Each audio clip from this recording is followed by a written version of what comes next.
أعوذ بالله من الشيطان الرجيم. بسم الله الرحمن الرحيم. الحمد لله رب العالمين،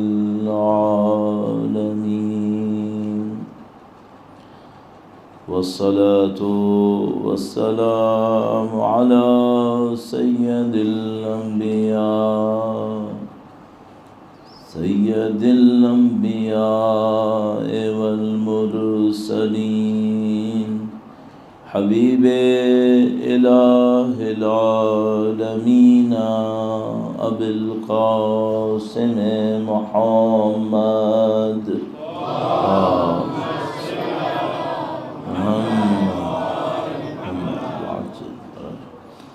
وعلى آله الطيبين الطاهرين، سيما بقية الله في الأراضين. قال الله تعالى في كتابه الكريم: بسم الله الرحمن الرحيم. أم حسبت أن أصحاب الكهف والرقيم كانوا من آياتنا عجبا. درود بھیجے گا محمد و آل محمد پر.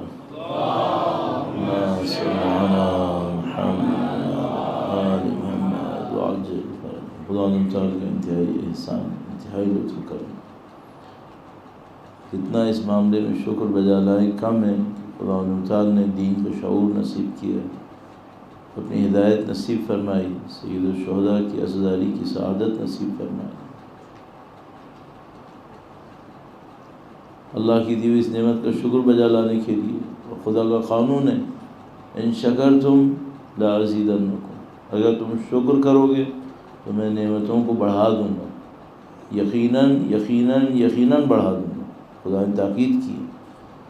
تو میں ہمیشہ یہ کوشش کرتا ہوں کہ ایک ایک نعمتوں کو یاد کریں، جو بھی چند ہم کر سکتے ہیں، ورنہ خدا نے کہا تم یاد نہیں کر سکتے. تو جو ہم یاد کر سکتے ہیں، کچھ نعمتوں کو اپنے ذہن میں رکھیں، اس پہ خدا کا شکر بجا لائیں، تاکہ انشاءاللہ خدا اس میں اضافہ فرمائے. یہ نعمت ہے جو خدا تعالیٰ نے ہمارے دلوں کے اندر نبی اولاد نبی کی محبت کی شکل میں ہمیں دی ہے. یہ عزاداری سید الشہداء نعمت ہے. یہ تمام محبتیں نعمت خدا ہیں. ان تمام کا شکر بجا لانے کے لیے درود بھیجیں محمد و آل محمد پر.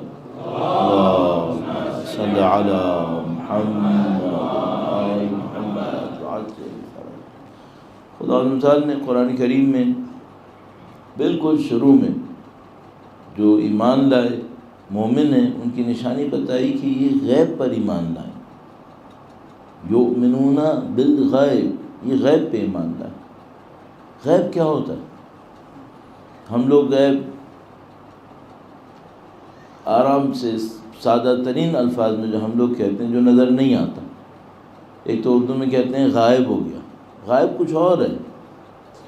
غائب وہ ہوتا ہے جو معمولاً ہماری اردو زبان کے اندر وہ ہوتا ہے جو چلا گیا کہیں. لیکن غائب کا اصل مطلب کیا ہے؟ غائب وہ ہے جو نظر نہیں آ رہا ہے. ممکن ہے ہو لیکن ہمیں نظر نہیں آتا. خدا تعالیٰ نے فرمایا کہ یہ غیب پر ایمان لائیں. کون سی چیزیں ہیں جو غیب ہے جس پہ ایمان لائیں؟ الحمدللہ جو لوگ یہاں بیٹھے ہیں غیب پہ ایمان لاتے ہیں. تو وہ غیب کون سا ہے؟ تو مثلاً ہم کہیں گے بھائی غیب یہ ہوتا ہے کہ آپ یہاں پہ بیٹھے ہوئے ہیں، تو مثلاً ہر فرشتے کے ساتھ خدا نے ہر بندے کے ساتھ 2 فرشتے رکھے ہیں کہ جو اس کے اعمال کو لکھ رہے ہوتے ہیں. تو وہ فرشتے نظر آتے ہیں آنکھوں سے؟ نہیں نظر آتے. تو آپ اس پہ ایمان لائے ہو، یہ غیب پہ ایمان لانا ہوگا. تو یہ سادہ چیز ہو گئی غیب پہ ایمان لانا. اچھا اب یہ جو غیب ہے اور مثلاً کیا؟ مثلاً خود خدا، کیا خدا آنکھوں سے نظر آتا ہے؟ نہیں آنکھوں سے نظر نہیں آتا، ہے یا نہیں ہے؟ آپ مانتے ہو کہ ہے، یہ خود ایک غیب ہے، فرشتے غیب ہیں، خدا غیب، آخرت۔ آپ اس دنیا میں رہ رہے ہیں اور یہ کہہ رہے ہیں کہ بھئی یہاں سے ہم جائیں گے ایک اور دنیا میں جائیں گے، وہاں بہت لمبی مدت رہنا ہوگا، اس کو دیکھا ہے آنکھوں سے؟ نہیں، آنکھوں سے نہیں دیکھا۔ یہ غیب پہ ایمان ہے۔ دیکھیے غیب پہ جو ایمان ہے، پھر یہ پوری ایک اور دنیا ہے جو اس کے ساتھ ساتھ چل رہی ہے، اس پہ بھی ایمان ہے۔ یعنی یہ جو ہم اور آپ اپنی آنکھوں سے باہر ایک دنیا دیکھ رہے ہیں، یہ دنیا یہاں ختم نہیں ہو رہی۔ ایک وہ جو آخرت میں مرنے کے بعد ہم دیکھیں گے، ابھی کوئی اس کو انشاءاللہ نہیں کہتا ہے، میں کہتا ہوں انشاءاللہ، بالآخر مرنا ہے، لیکن ایک ابھی بھی ہے یا نہیں ہے؟ ابھی بھی ہے۔ وہ غیب ہے یا نہیں ہے؟ ہاں وہ غیب ہے، ظاہری طور پہ تو غیب ہے۔ دیکھا جا سکتی ہے یا نہیں دیکھی جا سکتی؟ دیکھی جا سکتی، وہ بھی دیکھی جا سکتی۔ تو عزیزان محترم، یہ غیب بہت لمبی چیز ہے، بہت بڑی چیز ہے۔ اچھا، اب اس میں غیب کا کچھ حصہ ہے جس کا علم صرف خدا کے پاس ہے، اور قرآن کریم میں فرماتا ہے غیب کا کچھ حصہ وہ ہے جو خدا اپنی مرضی سے لوگوں کو دیتا ہے، جیسے اپنے نبی کو دیتا ہے، اپنے امام کو دیتا ہے۔ اب اس کی ایک مثال آپ کی خدمت میں عرض کروں گا، درود بھیجے گا محمد و آل محمد پر، صلی علی محمد آل محمد وعجل۔ ہمارے پاس ایک روایت ہے مولا امیر المومنین سے، درود بھیجے گا ان کی ذات گرامی پر، اللہم صلی علی محمد۔ مولا نے فرمایا کہ جو صبح کو اٹھ کر 11 مرتبہ قل هو اللہ پڑھے، سورہ اخلاص پڑھے، اس دن اللہ کی بندگی میں اس کے لیے آسانیاں نصیب ہوں گی۔ گناہوں کے سامنے اس کے ایک بیریئر آئے گا۔ اچھا، آپ اپنی زندگی میں دیکھ لو، ایک دن ہوگا جب آپ شروع کرو گے، آپ کو لگے گا آج بڑا خوبصورت دن ہے، مجھے اللہ کی بندگی کا دل چاہ رہا ہے، اچھا کام کرنے کا دل چاہ رہا ہے۔ نعوذ باللہ تعالیٰ، کبھی میرے جیسا ایک دن اٹھتا ہے فجر کا دل بھی نہیں چاہ رہا ہوتا، دل ہی نہیں چاہتا کوئی عبادت کرے۔ میں وہی انسان نہیں ہوں، کل صبح تو دل چاہ رہا تھا، آج نہیں دل چاہ رہا، کیوں ایسا ہوا ہے؟ اس کا مطلب کیا ہے؟ لاسٹ 24 آورز کے اندر مجھ سے کوئی ایک مسٹیک ہوئی ہے جس نے میرے اوپر اچھا اثر نہیں ڈالا ہے، کام خراب ہو گیا۔ اور خدا نہ کرے نعوذ باللہ تعالیٰ اگر اٹھوں اور دیکھوں نہیں بھائی فجر کا نماز کا وقت نکل چکا، اس کا مطلب یہ کوئی بلنڈر ہو گیا، کوئی گڑبڑ میں نے کر دی۔ اچھا، اب یہ آنکھوں سے نظر آ رہا ہے کہ آج صبح میں کچھ اور ہوں؟ نہیں، مرر میں جا کے دیکھتا ہوں سیم فیس ہے، لیکن کچھ ہوا ہے یا نہیں ہوا ہے؟ اگر نہیں ہوا ہے تو آج میں تبدیل کیوں ہو گیا؟ کل تو میرا دل چاہ رہا تھا، آج دل کیوں نہیں چاہ رہا ہے؟ پھر یہ جو ایلیمنٹس ہیں لائف کے اندر، ان ایلیمنٹس کو کون سکھائے ہمیں؟ اب مشکل ہم لوگوں کے ساتھ یہ، ہم لوگ یونیورسٹیز میں جاتے ہیں، کالجز میں جاتے ہیں، اسٹارٹنگ میں اسکولز میں جاتے ہیں، وہاں سب ہمیں یہ تو سکھا رہے ہیں مثلا 2+2 4 ہوتا ہے، یہ ہوتا ہے، وہ ہوتا ہے، کوئی ہمیں یہ نہیں سکھا رہا کہ ہم زندگی میں سعادت مند کیسے ہوں گے۔ کتنے لوگوں کو ہم اپنی زندگی دیکھتے ہیں سارے کام کرتے ہیں، خوش نہیں ہوتے، خوش نہیں ہوتے۔ تو عزیزان محترم، یہاں پہ کچھ ہے غیب کے اندر، جو لائف ہماری چل رہی ہے، اس میں پیچھے سے بھی کچھ ہو رہا ہے، صحیح ہے۔ اب میں آپ کی خدمت میں جو عرض کروں گا وہ یہ کہ بھائی ہم لوگ دین کے ماننے والے ہیں، کسی چلانے والے کے ماننے والے ہیں، صرف میٹیریل ان پٹ آؤٹ پٹ مت دیکھو، اس کے بیونڈ بھی دیکھو نا، کہ پیچھے بھی کچھ ان پٹ آؤٹ پٹ چل رہا ہے یا نہیں چل رہا ہے، اس کو اہمیت دو۔ اب ایک روایت میں نے آپ کی خدمت میں عرض کی، مولانا فرمایا اگر کوئی صبح کو اٹھتا ہے 11 مرتبہ سورہ اخلاص پڑھتا ہے، اس دن اس کے گناہوں کے لیے بیریئر کریٹ ہوگا، اس کے اندر ایک ٹینڈنسی آئے گی کہ نہیں آج مجھے اچھا کام کرنا ہے، صحیح ہے۔ اب ایک بہت بڑا ایلیمنٹ ہے جو آپ کی اور میری زندگی کے اندر سمجھ دو پتہ نہیں کتنی چیزوں میں ہمیں آسانیاں دے گا۔ دو باتیں آج میں عرض کرتا ہوں اس کے سلسلے میں، اور وہ جو میں نے کہا تھا ہمارا ٹاپک ہے دین جدید دور جدید میں دین پر عمل کرنے کے چیلنج، اس سے میں اس کو کنیکٹ کروں گا۔ درود بھیجے گا محمد و آل محمد پر، صلی علی محمد۔ تھوڑا سا میں چاہ رہا ہوں کہ آپ اور زیادہ توجہ کے ساتھ، اور زیادہ، میں نہیں کہہ رہا چلانے کی بات کبھی نہیں کرتا، بلند آواز کی بات نہیں کرتا ہوں، ہمیشہ کہتا ہوں توجہ کے ساتھ درود بھیجیں محمد و آل محمد پر۔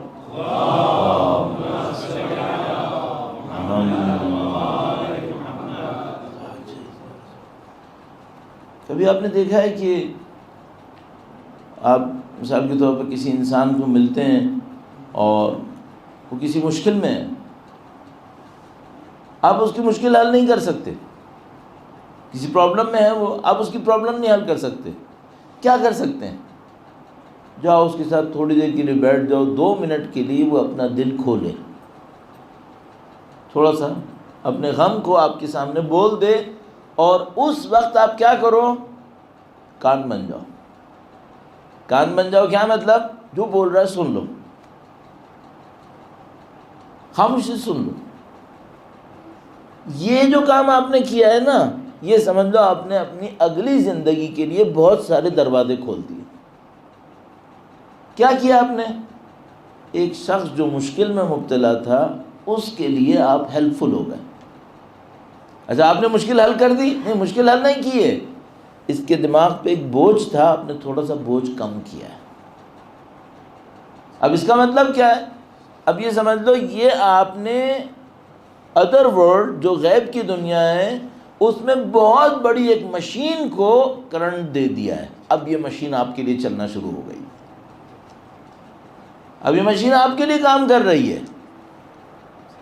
آپ اپنی دنیا میں کہیں اور سے چلا سکتے تھے؟ نہیں، کہیں اور سے نہیں چلتی، یہ اسی طرح چلتی ہے۔ خدا نے ایک نظام بنایا ہوا ہے، وہ نظام کیا بنایا ہوا ہے؟ بھائی میں پیسہ چھین کے اپنے پاس کمانا چاہتا ہوں، کما سکتا ہوں یا نہیں کما سکتا؟ پوری دنیا میں لوگ کر رہے ہیں، چھینتے ہیں، لوٹتے ہیں، چوری کرتے ہیں، ڈاکے مارتے ہیں، کماتے ہیں نہیں کماتے؟ کما رہے ہیں۔ خدا یہی کمائی چاہتا ہے ہم سے؟ نہیں۔ تو خدا نے آسان کمائی کے لیے ہمیں کیا راستہ دیا ہے؟ ایک راستہ یہ ہو گیا، جاؤ لوٹو، چوری کرو، سارے ڈاکے ڈالو، نعوذ باللہ تعالی، کمائی کرو۔ یہ ایک راستہ ہے، لوگ کر رہے ہیں نہیں کر رہے ہیں؟ ہاں بالکل کر رہے ہیں، فرعون بنا ہے، نمرود بنا ہے، سب بنے۔ دوسرا راستہ کیا ہے؟ دوسرا راستہ اللہ نے رکھا ہے دینے کا راستہ۔ کیا وعدہ ہے خدا نے متعال کا؟ خدا نے متعال کا وعدہ ہے کہ جو میری راہ میں دے گا اس کو میں خود دوں گا۔ کب دے گا خدا؟ کتنا دے گا خدا؟ یہ بڑی کہانی ہے۔ بعض اوقات میرے پاس بہت کچھ ہوتا ہے اس وقت جب مجھے ضرورت نہیں ہوتی، اور جب مجھے ضرورت ہوتی ہے سب جا چکا ہے۔ خدا کا نظام کہتا ہے اگر تم نے مجھے دیا، نمبر 1 میں تمہاری عزت محفوظ رکھوں گا، نمبر 2 تمہیں بڑھا کے دوں گا، نمبر 3 ایسے ٹائم میں دوں گا جب کوئی اور نہیں دے سکے گا، ایسے ٹائم میں دوں گا۔ اور یقین مانو یہ پوری دنیا ہے جو اس دنیا کے پیچھے اپنا کام کر رہی ہے۔ اب ایک واقعہ سناتا ہوں تاکہ اس کے اوپر، یہ غیب ہے یا نہیں ہے؟ یہ بھی غیب ہے، اس پہ ایمان ہے لوگوں کا۔ اب ایک واقعہ، درود بھیجیں محمد و آل محمد پر، صلی علی محمد آل محمد وعجل فرج۔ حضرت ابو ذر غفاری کے پاس ایک بندہ مہمان آیا، اس نے، حضرت ابو ذر غفاری چاہتے تھے کہ ان کو خاطر تواضع کریں، اس کو کھانا کھلائیں اچھا سا۔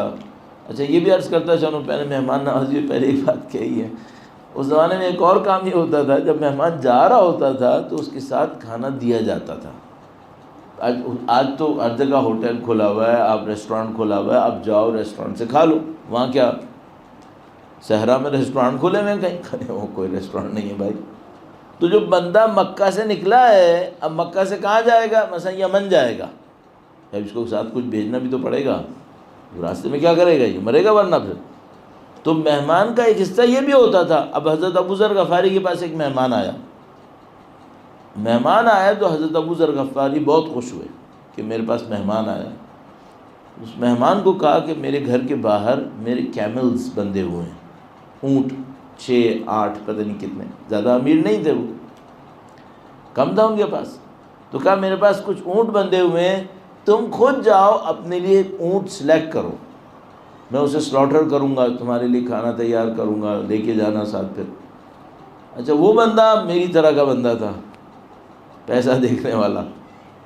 وہ گیا اور اس نے جا کر یہ کہا کہ ابو ذر غفاری میرا میزبان ہے، بیچارہ غریب آدمی ہے، اس کے اوپر مجھے تھوڑا ہاتھ ہلکا رکھنا چاہیے. وہ گیا ایک دبلا پتلا سا کم وزن کا کیمل وہ لے کر آ گیا. ابو ذر غفاری نے دیکھا تو ابو ذر غفاری کو، ہم اپنے لفظوں میں کہہ رہے ہیں، ہوا نہیں ہے نہیں، مثلا ان کو غصہ آیا، مہمان کو دیکھا اس کو غصہ آیا کہ یہ کیمل لائے، کہنے لگا تم نے مجھے بہت کنجوس سمجھا. اس نے کہا ابو ذر میں نے تم پہ رحم کیا ہے، میں پتلا والا لے کر آیا ہوں. کہنے لگا نہیں مجھ پہ رحم نہیں کیا، یہ تم نے میرے ساتھ کنجوسی دکھائی، اچھا والا لے کر آؤ، جو مجھے اللہ کی راہ میں دینا ہے وہ مجھے اچھا والا دینا ہے. کیوں؟ کہنے لگا یہ پلٹ کے آئے گا میرے پاس، یہ دبلا پتلا دوں گا اللہ کی راہ میں، یہ کیا ملے گا مجھے اچھا والا دینا ہے. خدا متعال فرماتا ہے تم لوگ بعض اوقات وہ صدقہ کرتے ہو جو تمہیں اپنی چوائس پہ ملے تو تم بھی نہیں اٹھاؤ گے. میرے پاس 2 کپڑے ہیں، ایک کپڑا ذرا اچھا ہے، ایک کپڑا ذرا خراب ہے، صدقہ میں کون سا دوں گا؟ خراب والا. خدا نے متعال فرماتا ہے تم صدقے میں وہ دیتے ہو جو تم کو بھی چوائس ملے تم نہیں اٹھاؤ گے، اور اس کے بدلے میں تمہیں کیا چاہیے؟ اس کے بدلے میں تم چاہ رہے ہو خدا غیب کی دنیا کو ٹریگر کر دے تمہاری سپورٹ کے لیے. ایسے ہوگا؟ دوسری آیت میں فرماتا ہے لن تنالوا البر حتى تنفقوا مما تحبون، تم کبھی نیکی تک نہیں پہنچو گے سوائے اس کے کہ جو تمہیں پسند ہے، جس میں تمہاری جان لگی ہوئی ہے، اٹیچمنٹ ہے، اس میں سے دو. خدا کو ضرورت ہے میری، یا اللہ جو زمین و آسمان کا مالک ہے، خزانے قدرت اس کے ہاتھ میں ہے، سب کچھ اس کا ہے، اس کو میری کسی چیز کی کیا ضرورت ہے؟ لیکن وہ کیا چاہ رہا ہے؟ وہ چاہ رہا ہے تمہیں تک کچھ پہنچے. اچھا دور جدید میں دین پر عمل کرنے میں چیلنج کیا ہے؟ چیلنج ہے کیا ہے؟ غیب پہ علم نہیں ہے، غیب پہ ایمان نہیں ہے. دنیا کی کیلکولیشن پہ یقین ہے، غیب کی کیلکولیشن پہ یقین نہیں ہے، غیب کے پرومسز پہ بھی یقین نہیں ہے. نعوذ باللہ تعالی. ایک بات عرض کرتا ہوں، مثال عرض کرتا ہوں، مثال سے کام آسان ہو جاتا ہے. درود بھیجیں محمد و آل محمد پر، صلی علی محمد. میں ان لوگوں کا جن کو میں پسند نہیں کرتا، میں یہاں بیٹھ کر ممبر پہ ان کا نام نہیں لیتا، کیونکہ میں چاہتا ہوں ممبر پہ ان کے نام لوں جن کو میں پسند کرتا ہوں. ہاں اگر خدا نے متعال نے کبھی نام لیا مثلا فرعون کا، قارون، نمرود کا، تو وہ میں ممبر بیٹھ کے لوں گا چونکہ وہ قرآن میں آ گیا ہے، ورنہ میں نہیں لیتا. تو ابھی دنیا میں ایک آدمی بہت مشہور ہے، بہت پیسے والا، ٹھیک ہے، ختم، اس سے زیادہ آگے نہیں جانا ہے. اچھا وہ تمہارے پاس آیا اور اس نے کہا کہ بھائی تم جاؤ مثال کے طور پر امریکہ، خرچے کی پرواہ نہیں کرو، خرچے کی پرواہ نہیں کرو، جاؤ جو کرنا ہے کرو. صحیح ہے؟ وہ بندہ وہی ہے جو آپ سمجھ گئے ہو. آپ کو کوئی پریشانی ہے؟ نہیں. اس کے پاس کم ہے، بلینز آف ڈالر ہے، کہہ رہا ہے تو کرے گا یا نہیں کرے گا؟ کرے گا. اس کو نہ کرنے کا کیا پرابلم ہے؟ تو آپ خرچہ کرنے میں پرابلم ہے آپ کو؟ نہیں کوئی پرابلم نہیں، کروں گا، میں دبا کے کروں گا، جتنا میں کر سکتا ہوں کروں گا، چونکہ اس نے کہا جتنا خرچ کرنا ہے کرو. اگر وہ آپ کو یہ بول دے کہ بھائی تم پرواہ نہیں کرو، تمہیں کوئی بھی مشکل آئی نا، میں کھڑا ہوں یہاں پہ، آپ کو یقین آ گیا؟ ہاں یقین آ گیا. کوئی پرابلم ہے؟ نہیں کوئی پرابلم نہیں ہے. میں کہیں جاتا ہوں ٹریولنگ پر، مثلا میرا میزبان مجھ سے کہتا ہے کہ مولانا آپ تشریف لائے، ہم آپ کا خیال کریں گے، ہم یہ کریں گے وہ کریں گے، میں بھی دیکھتا ہوں ہاں بھائی آدمی جھوٹا تو نہیں ہے، سچا ہے نا، ٹھیک ہے پھر صحیح ہے۔ میں تم سے ایک بات پوچھتا ہوں، اپنے جیسے انسانوں کی بات پہ یقین آتا ہے، خدا کے کہے پہ یقین نہیں آتا؟ جب خدا کہتا ہے کہ تم پرواہ نہیں کرو میں ہوں، کیوں گھبراتے ہو؟ غیب پہ یقین نہیں ہے، غیب پہ ایمان نہیں ہے، یہ ہماری مشکل ہے آج کے دور میں۔ جن کو غیب پہ یقین تھا، جیسے میں نے حضرت ابو ذر کی مثالیں دی، آج کے دور میں بہت ساری مثالیں، نہیں گھبراتے، نہیں پریشان ہوتے۔ یہ کیوں ہمارے معاشرے کے اندر اتنا ڈپریشن ہے، اتنا ٹینشن ہے، ہر آدمی ادھر ادھر مر رہا ہے، ادھر گھسیل رہا ہے، کوئی ادھر جا رہا ہے، کوئی ادھر جا رہا ہے، کیوں ایسا ہے؟ میں تم سے ایک بات پوچھتا ہوں، ہمارے اجداد، ماں باپ ہم سے زیادہ دولت مند تھے؟ میرے تو نہیں تھے، میرا بابا کلرک تھا، اور آپ لوگ خود سناتے ہو کہ میرے بابا ایسے تھے، میرے بابا نے یہ مشکل جھیلی ہے، میرے بابا نے وہ مشکل جھیلی۔ ہماری طرح ٹینشن میں تھے؟ وہ کیوں پیسفل تھے اپنے دماغوں کے اندر؟ کیوں پیسفل تھے؟ کیوں ان کو اتنا ٹینشن نہیں تھا؟ میرا خیال ہے کیوں ان کو اتنا کمپٹیشن کے مسئلے نہیں تھے۔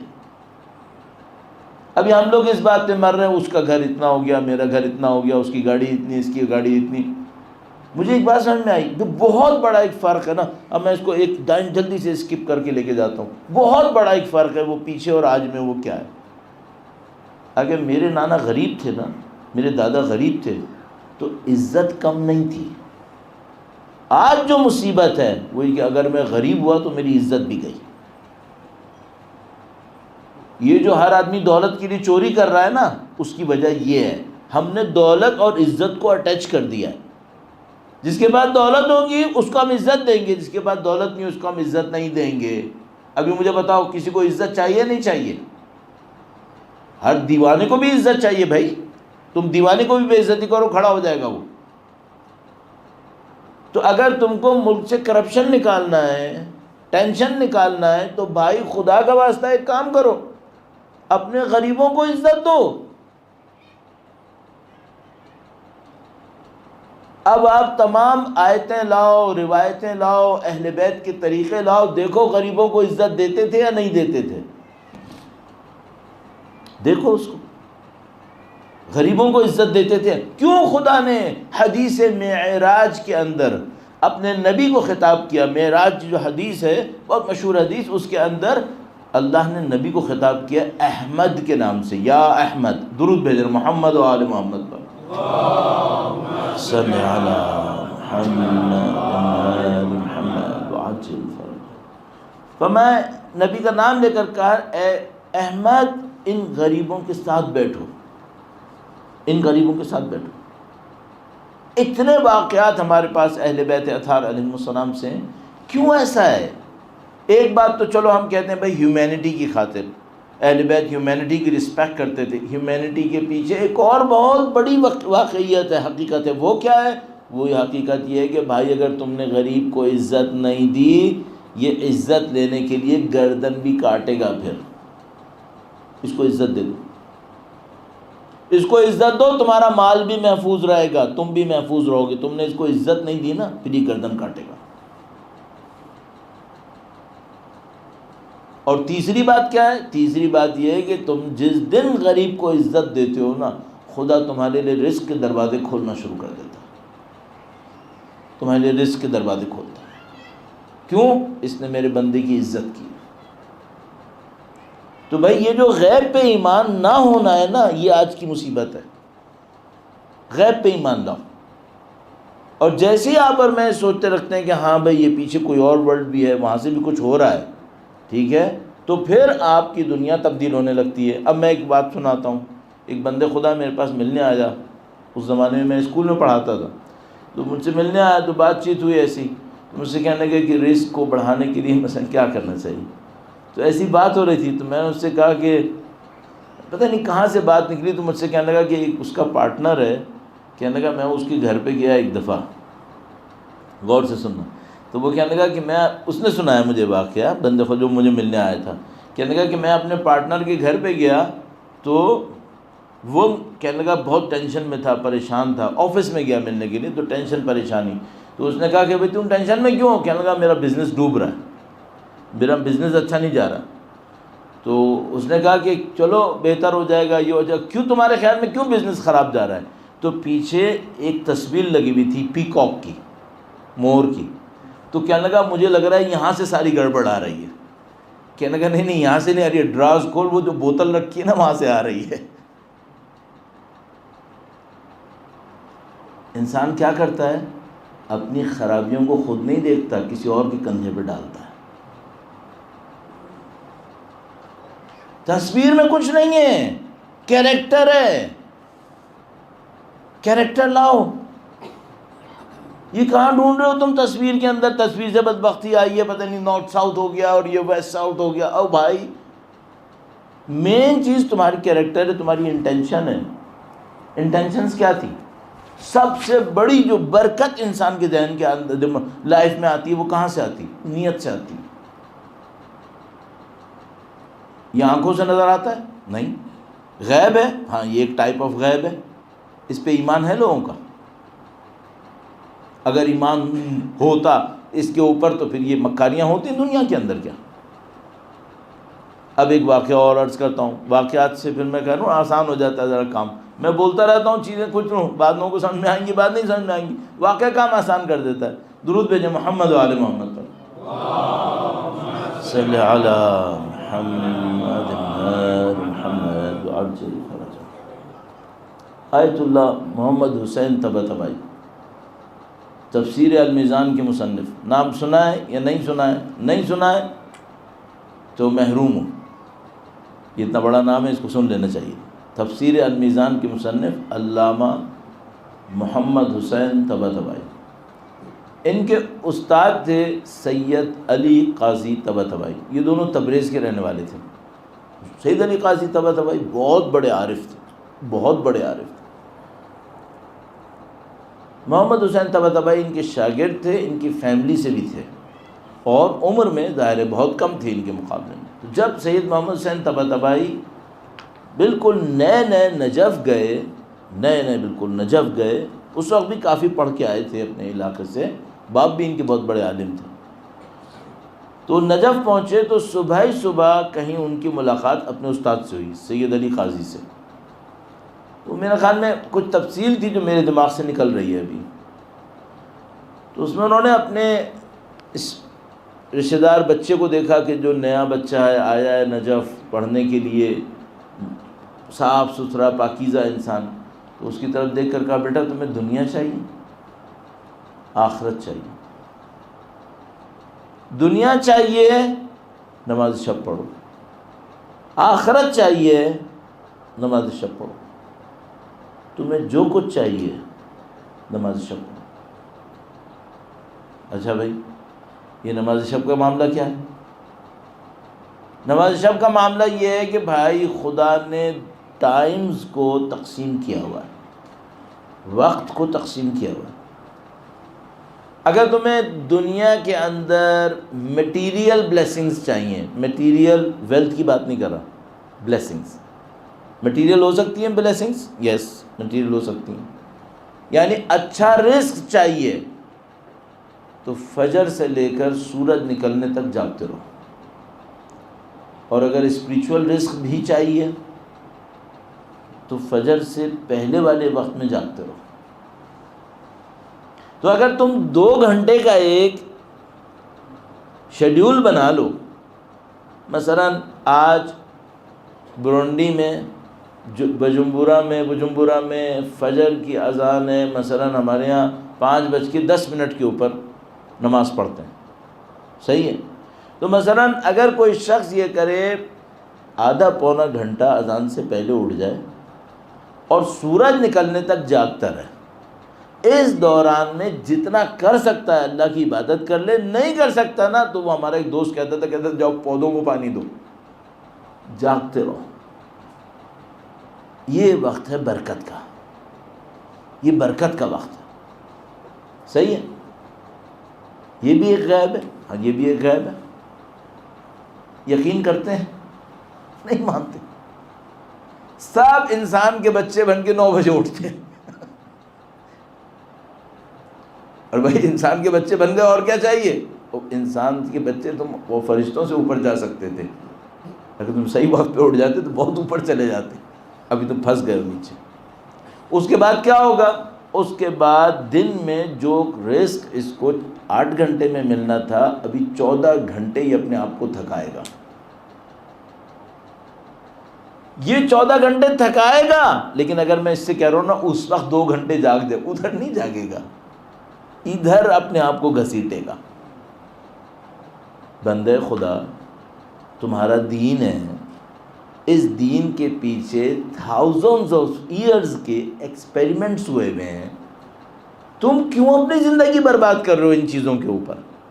اچھا عجیب بات یہ ہے، ہمارے اجداد اس الیکٹریسٹی کی انوینشن اور اس کے آنے سے پہلے بالکل سب کے سب اسی شیڈیول پر تھے. ایسے اٹھتے تھے، ایسے زندگی گزارتے تھے.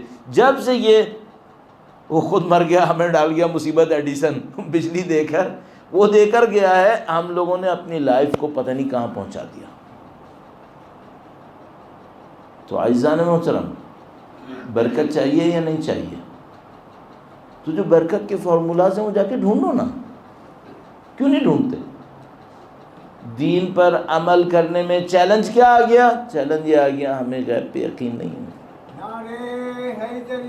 یا علی لبیک یا حسین، لبیک یا حسین، لبیک یا عباس، لبیک یا عباس، نعرہ صلوات. اللہم صل علی محمد وعلی محمد وعجل. یہ کون سا میں ابھی حصہ بول رہا ہوں؟ یہ وہ حصہ بول رہا ہوں جو ابھی اسی دنیا کے اندر ہے اور اثر بھی اسی دنیا میں دے گا. اثر بھی اسی دنیا میں دے گا. صحیح ہے. اب ایک اس دنیا کا اثر ہے جو چھپا ہوا ہے اور یہاں بھی دے گا اور آگے بھی دے گا. یہاں بھی دے گا، آگے بھی دے گا. واقعہ سناتا ہوں، پہلے بھی شاید سنا ہوا ہوگا. ایک بہت بڑے ذاکر تھے. اچھا یہ بھی ممکن ہے کہ بہت پہلے دفعہ سناؤ، بہت دفعہ سناؤ، یہ ساری چیزیں ممکن ہیں. میں بھی اپنی طرف سے واقعات گڑھنے کا ماہر نہیں ہوں میں نہیں گڑھتا. میں کوشش کرتا ہوں کہ جو ٹرو ایونٹس ہیں وہ نکال کے لاؤں جو میرے نزدیک تھوڑے اوتھینٹک ہیں، تاکہ وہ آپ کی خدمت میں عرض کروں. تو وہ ریپیٹ بھی ہوتے رہتے ہیں، میں بہت دفعہ ریپیٹ کرتا ہوں. تو وہ بہرحال یہ جو آیت اللہ خمینی تھے، اتنی بڑی تبدیلی لے کر آئے ماشاءاللہ. ہم سب کی زندگیوں پہ کچھ نہ کچھ اثر پڑا ہے ان کا. ان کے والد مجلس کرواتے تھے، ان کے والد مجلس کرواتے تھے. ان کے مجلس پڑھنے کے لیے ایک صاحب آتے تھے، ان کا نام تھا آغا کوثری. کوثری بہت مخلص آدمی، بہت ہی مخلص. جب آیت اللہ خمینی ایران میں آ گئے، انقلاب آ گیا، حکومت ہو گئی، سارے کام ہو گئے، وہ جناب علی اتنے بڑے رہنما ہو گئے، ان کے ہاں بھی مجلس پڑھنے کے لیے آغا کوثری آتے تھے. آغا کوثری آتے تھے. اچھا ہم بھی سنتے تھے، کوئی بہت زیادہ مثلا کوئی بہت بڑا خطیب ایسی چیز نہیں تھی، لیکن سب کو پتا تھا بندہ بہت مخلص ہے، بندہ بہت مخلص ہے. آغا کوثری نے یہ واقعہ سنایا. آغا کوثری نے، اچھا وہ مجلسیں پڑھتے تھے. ابھی دیکھو بجوم بورا میں تو میں 2 مجلسیں پڑھ رہا ہوں نا، میں محفل میں پڑھتا ہوں، یہاں آتا ہوں. یہ جو اگر مثلا کسی مسلمان ملک میں ہوتے ہیں اپنے علاقوں، ایک نہیں پڑھتے، 4-4 5-5 لوگ پڑھ رہے ہوتے ہیں، یہاں سے نکلے وہاں گئے. میں البتہ اپنی زندگی میں وعدہ کیا ہوا خدا سے 2 سے زیادہ نہیں پڑھوں گا، تاکہ میں جاہل آدمی ہوں، تیسری پڑھوں گا کام خراب کر دوں گا، تو میں 2 پڑھتا ہوں بھائی. آیت اللہ سید علی نقی نقوی معروف تھے نقن صاحب. نقن صاحب ایک پڑھتے تھے، عالم تھے، سمندر تھا علم کا، ایک پڑھتے تھے. تو میں کہتا ہوں میں اتنا بڑا عالم نہیں، میں جاہل آدمی 2 پڑھوں گا. آغا کوثری مصائب پڑھتے تھے، مصائب پڑھنے کے ماہر تھے. مصائب پڑھنے میں کیا ہے کہ آپ نے ایک جگہ پہ کھڑے ہوئے 20 منٹ مصائب پڑھے، پھر دوبارہ کہیں اور 20 منٹ، اس طرح پڑھتے تھے. تو انہوں نے کہا کہ میں ایک دفعہ کہیں جا رہا تھا مجلس سے نکل کر، مجھے آگے مجلس میں جانا تھا، کچھ بچے میرے سامنے آ گئے اور مجھ سے کہنے لگے کہ آغا کوثری آپ صرف بڑوں کی مجلس پڑھتے ہو، ہماری کیوں نہیں پڑھتے؟ اب میں کیا کروں بھائی، بچوں کی مجلس پڑھوں ابھی کیا؟ تو کہہ رہے ہیں یہ ٹائم کم، یہ وہ بار. میں نے ان کو اس طرح سے کہا مثلا اس طرح میں کر دوں گا، میں آؤں گا تمہارے پاس. یا مثلا اسی وقت چلے گئے، مجھے بھی یاد نہیں آ رہا. خیر بہرحال وہ بچوں کی مجلس میں چلے گئے، وقت بھی کم تھا، آگے بھی جانا تھا.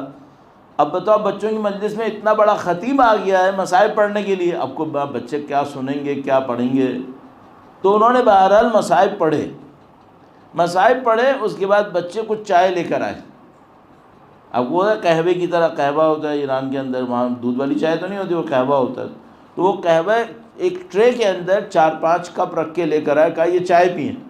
اور کہا بھائی چھوڑ دو، اب مجھے جانا ہے. پھر کہنے کہ میں چائے دیکھی، چائے ٹھنڈی، بالکل ٹھنڈی ہوئی بھی. تو انہوں نے کہا ابھی چائے چھوڑ دو بیٹا، میں جا رہا ہوں چائے، اب میں آگے مجلس میں جا رہا ہوں. چلے گا حاضر چاہتا ہوں.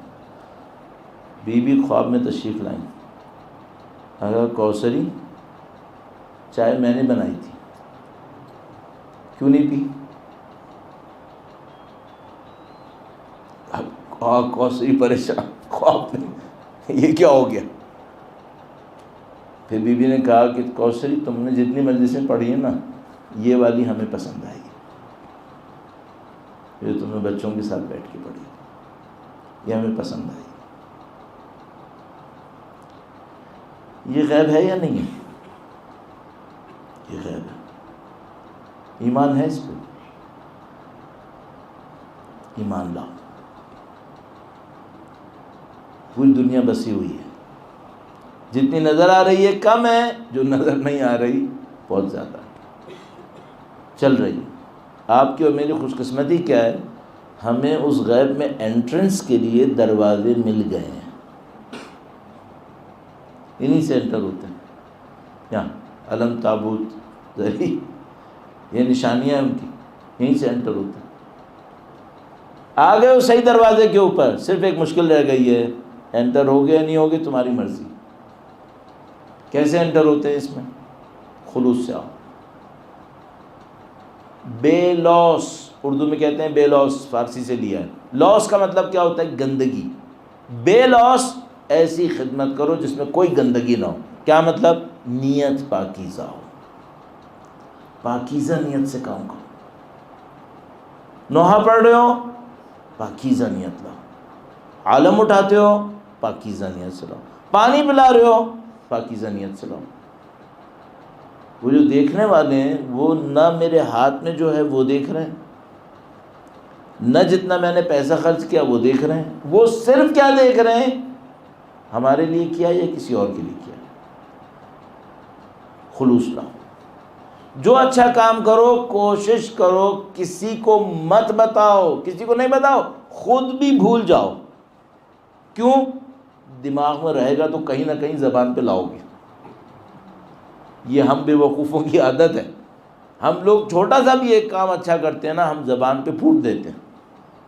جیسے ہی زبان سے بولتے ہیں پھر اس میں کیا بچا ہے اللہ جانتا ہے، پھر اس میں ختم ہونے لگتا ہے معاملہ. تو وہ جو ہمارے یہاں محاورہ تھا نا کہ ایک ہاتھ سے دو دوسرے کو پتہ نہ چلے، تو اب یہ بات سمجھ میں آئی بھائی تم ایک ہاتھ سے دو اور دماغ کو کب بھول جائے.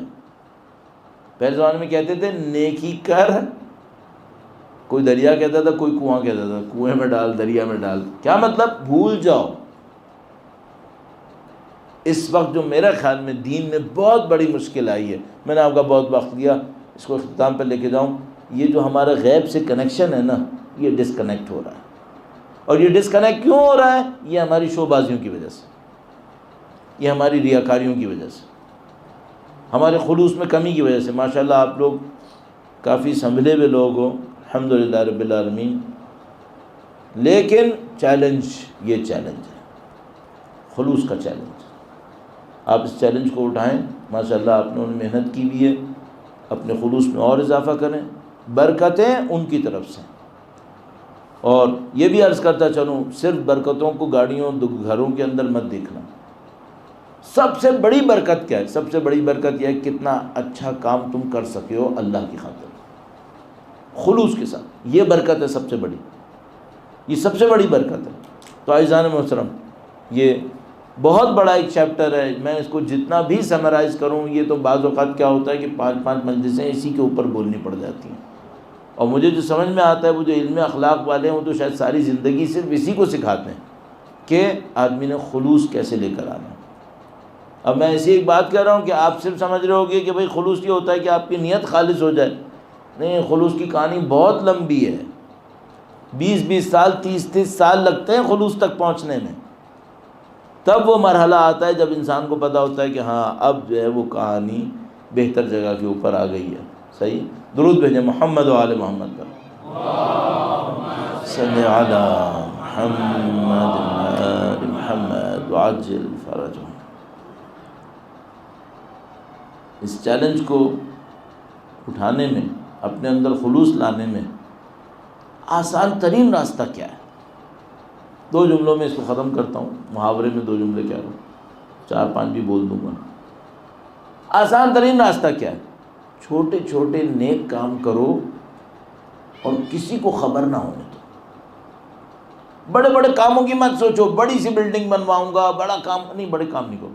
چھوٹے چھوٹے نیک کام کرو، کسی کو نہیں بتاؤ. کوشش کرو حتیٰ ماں باپ کو مت بتاؤ. کیوں؟ شاید وہ سنیں گے تو خوش ہوں گے، لیکن شاید تمہاری نیت مشکل میں ڈال دے گی. جلدی سے شیخ عباس قمی کا واقعہ سناتا ہوں. شیخ عباس قمی کو سب جانتے ہیں. بھئی مفاتیح الجنان سب کے گھروں میں ہے یا نہیں ہے؟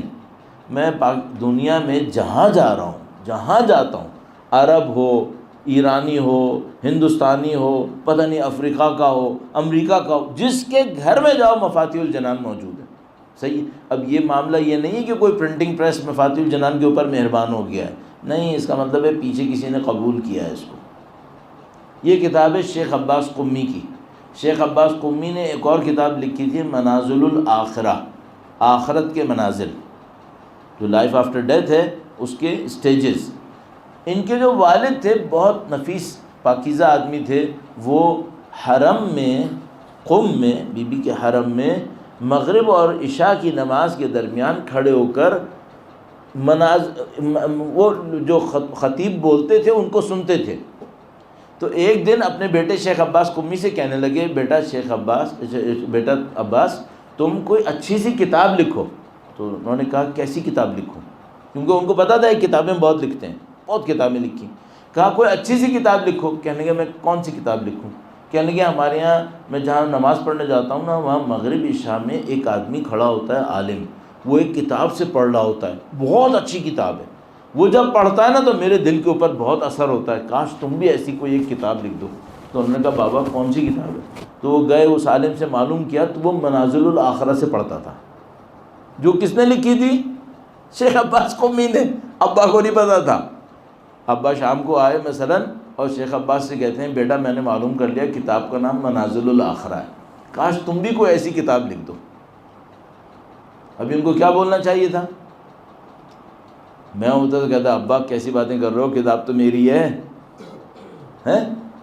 شیخ عباس قمی نے کہا بابا اب دعا کریں، اللہ توفیق دے گا، اب دعا کریں. یہ لوگ اتنے مخلص تھے، اتنے مخلص تھے. چونکہ اتنے مخلص تھے خدا نے ان کے کاموں میں برکت دے دی. ابھی دیکھو مفاتیح الجنان ہر ایک کے ہاتھ میں. عراق گئے ایک دفعہ زیارتوں کے لیے، ایک مسجد میں بیٹھے ہوئے تھے، ایک طالب علم برابر میں شیخ عباس قمی کی مفاتیح الجنان، چونکہ اس زمانے میں کاپیز ہاتھ کی ہوتی تھیں نا، تو ذرا مرنے سے پہلے آپ کی کتاب کاپی ہو جائے کم ہوتا تھا، لیکن ان کی کتاب کاپی ہوتی. تو وہ گئے وہاں پہ بیٹھے ہوئے تھے، ایک لڑکا طالب علم شیخ عباس قمی کی یہ کتاب سے مفاتیح الجنان سے دعائیں پڑھ رہا تھا. شیخ عباس برابر میں بیٹھے تھے. تو وہ طالب علم پڑھتے پڑھتے ان سے کہتا ہے، جو یہ بھی عالم تھے، کہنے کہ یہ آپ نے کتاب دیکھی ہے؟ اب نہیں پہچانتا یہ شیخ عباس قمی ہے، وہ ایران میں رہتے تھے شیخ عباس، یہ عراق میں تھی. تو وہ شیخ عباس سے کہتا ہے کہ آپ نے کتاب دیکھی؟ کتنی اچھی کتاب ہے، کتنی اچھی اس میں دعائیں کا کلیکشن ہے، کتنی کلاسیفیکیشن اچھی ہے، یہ ہے وہ ہے. شیخ عباس سے دیکھا. شیخ عباس نے کہا ویسے کوئی بہت خاص کتاب نہیں ہے، ایسی کتابیں علماء نے بہت لکھی. وہ لڑنے لگا، کہنے لگا تم نے کتاب کی توہین کی ہے، شیخ عباس قمی کی توہین کی ہے، تمہیں نہیں پتا بہت بڑا آدمی ہے اور یہ اور وہ ہے. تھوڑی دیر میں لوگ ان کے احمق انسان کی خود شیخ عباس ہیں. یہ لوگ اتنے مخلص تھے. اب میرے ساتھ مسئلہ کیا ہے، اگر میں کوئی بات کہی نا مجلس میں، کوئی آدمی آ کر مجھ سے وہی بات دہرائے جو میں مجلس میں کہی اور کہے کہ نہیں معلوم میں نے کہاں سنا تھا، تو میں کہوں گا میں نے کہا تھا. اور اگر وہ کسی اور کو کہہ دینا کہ مولانا میں نے فلاں مولانا سے سنا تھا، میں کھٹ سے کہوں گا نہیں اس نے نہیں کہا تھا، میں نے کہا تھا۔ بھائی اتنا چین نہیں ہے کہ اللہ سے رزلٹ لے لوں، اسی سے لینا ہے، مجھے اسی سے لینا ہے۔ خلوص لاؤ، آپ کو بول رہا ہوں تاکہ اپنے آپ کو سکھاؤں، خلوص لاؤ، خلوص لاؤ، برکت اللہ دیتا ہے۔ یہ بہت بڑی دنیا بس ہے۔ آپ ماشاءاللہ عزاداران سید الشہداء ہیں۔ میں نے آج کچھ باتیں کی جس میں ہنسا گیا، شاید صحیح نہیں کیا، مجھے نہیں کرنا چاہیے تھا،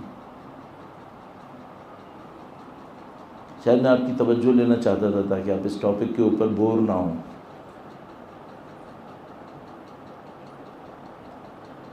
لیکن آج کی رات بہت عجیب رات ہے۔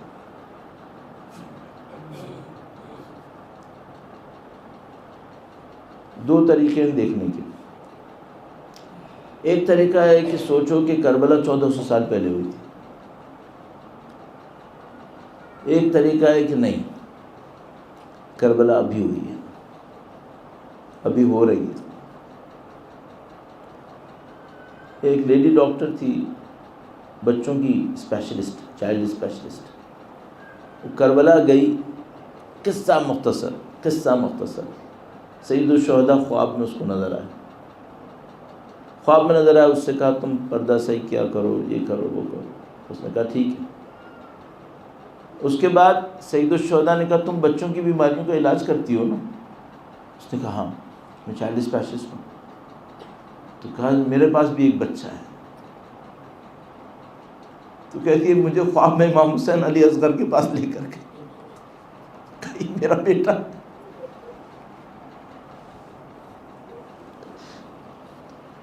دیکھو کسی نے اس کو اس طرح زخمی کر دیا۔ اس کا مطلب کیا ہے؟ کربلا بسی ہوئی ہے، کربلا بنی ہوئی ہے۔ ایسا ہم 1400 سال پہلے میں نہیں رہ رہے، ہم ابھی رہ رہے ہیں اسی کربلا کے ساتھ۔ اس کا مطلب کیا ہے؟ اس کا مطلب یہ ہے کہ علی اکبر 1400 سال پہلے الوداع کہنے نہیں آیا ہے، علی اکبر ابھی بھی امام حسین کو الوداع کہہ رہے ہیں۔ مولا علی اکبر، اللہ اکبر، کیا مقام تھا مولا علی اکبر کا۔ سید الشہداء کتنا چاہتے تھے، وہ اپنے والد کو کتنا چاہتے تھے۔ علی اکبر کو پتہ تھا میرے والد نے بہت بڑا کارنامہ کیا ہوا ہے، کربلا بسانا آسان کام نہیں تھا، پنجتن کی تربیت ہوئی تو کربلا بسنے کے قابل ہوئی ہے، پنجتن کی تربیت کا نتیجہ ہے کربلا۔ سید الشہداء جب کربلا کی طرف جا رہے تھے، راستے میں چلتے چلتے ایک موقع پر فرمایا انا للہ و انا الیہ راجعون۔ علی اکبر فوراً قریب آئے، کہا بابا آپ نے انا للہ پڑھا، کلمہ استرجاع پڑھا۔ ان کو پتا ہے اس وقت میرے باپ کو مدد کی ضرورت ہے۔ علی اکبر فوراً مدد کے لیے آئے، کہا بیٹا میں نے سنا ہے کوئی منادی ندا دے رہا ہے کہ یہ قافلہ آگے آگے جا رہا ہے، موت اس کے پیچھے آ رہی ہے۔ علی اکبر نے دیکھا میرے باپ کو میری موت کا کوئی غم ہونے والا ہے، فوراً پلٹ کر کہا بابا کیا ہم حق پر نہیں ہیں؟ کہا بیٹا ہم حق پر ہیں، ہم یقیناً حق پر ہیں۔ فرمایا پھر مجھے کچھ نہیں پرواہ کہ موت کیسے آتی ہے، موت آئے مرنے کے لیے تیار ہوں میں۔ علی اکبر ہیں۔ جو ہمارے پاس ایک روایت مشہور ہے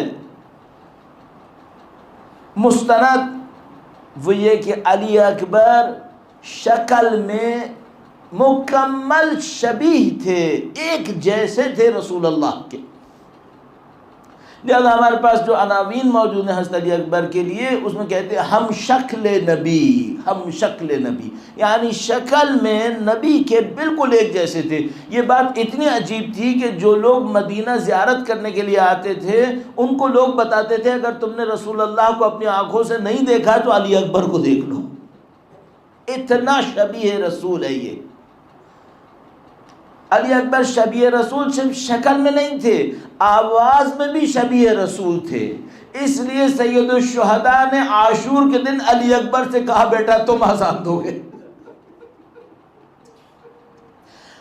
گویا جب علی اکبر نے اذان دی تو خیموں کے اندر سے جو رسول اللہ کو سن چکے تھے ان کے رونے کی آوازیں آنے لگی۔ ہم شکل نبی، ندا میں بھی رسول اللہ کی ندا تھی۔ اور عزیزو آخری بات اور عرض کروں اس سلسلے میں، حضرت علی اکبر کے فضائل میں اگر آپ سے کوئی پوچھے زندگی میں سخت مرحلہ کون سا ہے، کوئی پوچھے زندگی میں سخت مرحلہ کون سا ہے، تو عزیزو میں عرض کر دوں گا باپ کے لیے سخت مرحلہ کون سا ہے، ماں کے لیے سخت مرحلہ کون سا ہے۔ تو میں اپنے طور پر میں یہ کہوں گا باپ کے لیے وہ سخت ہے جب جوان سامنے کھڑا ہو مرنے کے لیے،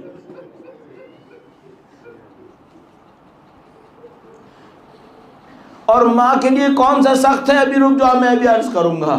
اب علی اکبر سید الشہداء کے سامنے کھڑے ہیں اور کہہ رہے ہیں بابا میں جانے کی اجازت چاہتا ہوں۔ علی اکبر کو سید الشہداء بھیجنا چاہتے ہیں تاکہ پوری دنیا کو دکھائیں کہ حسین نے کیا کچھ قربان کیا۔ علی اکبر کو جب بھیجنے لگے تو دیکھا اور ایک نظر جوانی کو دیکھا اور جانتے تھے کہ علی اکبر کے ساتھ کیا ہونے والا ہے۔ پھر ایک موقع پر علی اکبر سے کہا بیٹا علی اکبر زینب نے تمہیں پالا ہے،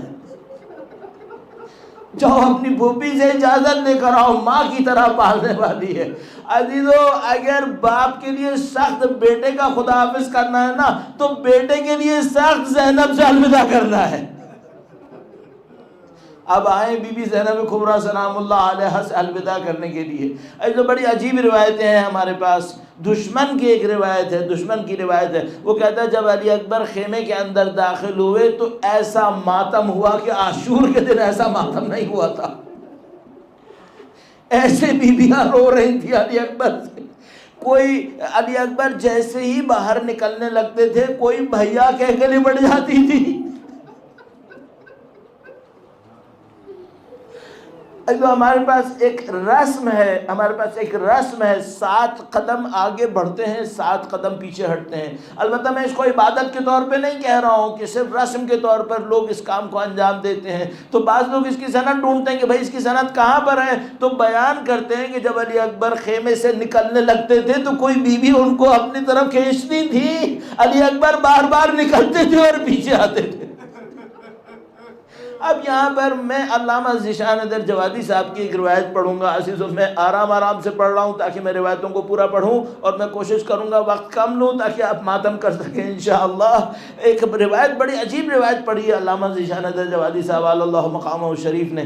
جب علی اکبر آخری دفعہ خیمے سے باہر نکلنے لگے تو انہوں نے کہا کہ کسی نے اکبر کی عبا کو نیچے سے دامن سے پکڑ کر کھینچا۔ یہ بہت معمولی سی بات لگتی ہے لیکن علامہ نے بہت اچھا استفادہ کیا، کہا شاید کسی بچی نے واپس بلایا ہے،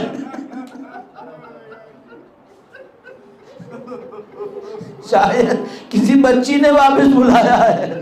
علی اکبر نکلے اور کیسے نکلے، پھر میں دوبارہ علامہ مرحوم کا جملہ عرض کروں گا، انہوں نے بڑا خوبصورت کہا علی اکبر ایسے نکلے جیسے بھرے گھر سے جنازہ نکل گیا، ایسے رونے کی آوازیں آ رہی تھی خیموں سے۔ سید الشہداء کے پاس دوبارہ آئے، بابا سے الوداع کیا، سید الشہداء نے الوداع کیا۔ جب علی اکبر موڑے، عزیزو 2 روایتیں ہمارے پاس، علی اکبر جب موڑے تو دیکھا کہ بوڑھا باپ پیچھے چلتا آ رہا، کہا بابا آپ نے تو الوداع کر دیا تھا، اب حسین کیا بولے بیٹا تو میرے دل کو دیکھ، میں کیسے تجھے الوداع کر دوں۔ اس کے بعد سید الشہداء نے دونوں ہاتھ اٹھائے اور کہا خدایا تو گواہ رہنا میں شبیہ رسول کو بھیج رہا ہوں، شبیہ رسول کو بھیج رہا ہوں۔ عزیز و مختصر کیا کروں، اب کس طریقے سے کروں؟ علی اکبر میدان جنگ کے اندر گئے۔ علی اکبر علی مرتضیٰ کا بیٹا ہے، اس کی رگوں میں حیدر کرار کا خون ہے، ذوالفقار کا بیٹا ہے یہ، اس نے دشمنوں کے کشتے لگا دیے۔ ایک موقع پر دشمنوں کو تحت ایک کرتے تھے، مقابلہ کرتے تھے، لیکن عزیز و یاد دلاؤں کہ 3 دن کا پیاسا بھی ہے، پیاس سے، گرمی سے، لوہے کے وزن سے نڈھال ہو کر ایک موقع پر سید الشہداء کے پاس آئے۔ اب امتحان امامت کسے کہتے ہیں؟ امتحان امامت اسے کہتے ہیں حوض کوثر کا مالک ہے، سب کو سیراب کرے گا، اور اس کا اپنا بیٹا کہہ رہا ہے بابا اگر ایک گھونٹ پانی کا مل جاتا۔ ارے باپ والو، بچوں والو، اپنے دلوں سے پوچھو، اگر بچہ اگر ایک اونٹ مانگ رہا ہو اور تمہیں پتا ہو کہ یہ مرنے والا ہے، یہ شہید ہونے والا ہے۔ اب دیکھو یہ جو ہم شکل نبی ہے نا، ہم شکل نبی نے پانی مانگا ہے تو سید الشہداء نے کیا کہا بیٹا جاؤ محمد مصطفیٰ تمہیں پانی ملائے گے۔ یعنی اکبر تیرے انتظار میں محمد مصطفیٰ بیٹھے، جاؤ بیٹا۔ بیٹے نے حکم سنا جنگ کرو، علی اکبر جاتے ہیں، جنگ کرتے ہیں۔ عزیزو ایک موقع آتا ہے علی اکبر زمین کی طرف آتے ہیں۔ اب ان کو پتا ہے کہ اگر میں نے باپ کو مدد کے لیے پکارا تو میرا بوڑھا باپ کیسے جائے گا یہاں تک، تو بجائے مدد کو پکارنے کے کہا بابا مطمئن رہو محمد مصطفیٰ آ گئے، وہ مجھے لینے آ گئے۔ عزیزو 2 روایتیں بڑی عجیب روایتیں ہیں، بہت عجیب روایتیں ہیں۔ ایک روایت کہتی ہے سید الشہداء جب علی اکبر کی طرف بڑھے تو سید الشہداء نے کہا بیٹا آواز دیتے رہو، تمہارے باپ کو دکھائی نہیں دے رہا۔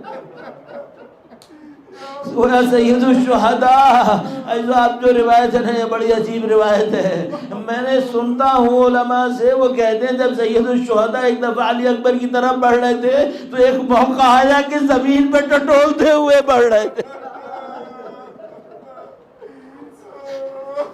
زمین کے اوپر دیکھتے ہوئے بڑھ رہے تھے، ارے میرا بیٹا علی اکبر کہاں ہے؟ علی اکبر کے سرانے پہنچے۔ اب متعدد روایات ہمارے پاس ہیں، ایک برچھی بھی علی اکبر کے سینے میں ہے، اس پر بھی روایت موجود ہے ہمارے پاس۔ لیکن آج ایک اور عجیب روایت موجود ہے، نفس المحموم کے اندر شیخ عباس قمی نے یہ روایت لکھی ہے، شیخ عباس قمی نے نفس المحموم میں یہ روایت لکھی ہے۔ آج میں منظر کشی کیسے کر سکتا ہوں، میں اس کا ماہر نہیں ہوں، لیکن اگر ذرا تصور میں سوچنا، علی اکبر زمین پر گرے ہوئے ہیں، چاروں طرف بنی امیہ کے حیوانات کھڑے ہوئے ہیں، یہ نبی سے دشمنی لیے کھڑے ہوئے ہیں۔ آج شیخ عباس کی روایت بڑی عجیب ہے، کہا علی اکبر زمین پر تھے، شمشیریں اوپر اڑتی تھی نیچے گرتی تھی، فَقَتَلُوهُ إِرْبًا إِرْبًا، علی اکبر کو ٹکڑے ٹکڑے کر دیا، فَقَتَلُوهُ إِرْبًا إِرْبًا۔ عزیزو اب عالم کیا تھا؟ اب عالم یہ تھا کہ حسین علی اکبر کو سینے سے لگائے گھسیٹتے تھے، پیچھے اشقیہ شمشیریں مارتے تھے۔ بس ایک موقع آیا، سید الشہداء علی اکبر کا لاشا کیسے اٹھائے؟ ارے بھائی جوان کا لاشا ہے، یہ بوڑھا باپ ہے، یہ کیسے لاشا اٹھائے؟